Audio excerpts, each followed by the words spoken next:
এই একটা গাছ দেখেন, গাছের কিন্তু বিরাট ক্ষমতা। এ দেখেন গাছটা, এই গাছটার নাম হলো জংলি হর্তুকি। এটা কাজ কি জানেন? এই জংলি হর্তুকি 1 নম্বর মুখে রুচি করবে আর রক্তকে পরিষ্কার রাখবে। বিভিন্ন গাছ দিয়ে আমরা ওষুধ তৈরি করি। এখানে কোনো ওয়ান টাইম পাবেন না, যা দেখেন সম্পূর্ণ ন্যাচারাল ওষুধ, গাছের ওষুধ। গাছের উপর কোনো ওষুধ নাই, এটা আল্লাহ পাকের দান।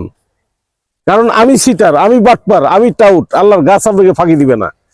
14,000 জন গাছের ভিতরে।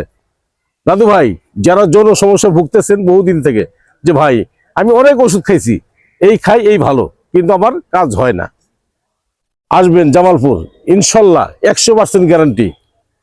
আমি গ্যারান্টি কি দিয়ে দিই জানেন? আল্লাহ গাছের ক্ষমতা আছে। কারণ এখনো মরিচ খেলে ঝাল লাগে, তেঁতুলে টক লাগে, নিমে তিতা লাগে, ধুতরা পাতা খেলে মানুষ পাগল হয়, গাঁজা খাইলে নিশা হয়। গাছের ক্ষমতা কিয়ামত পর্যন্ত থাকবে।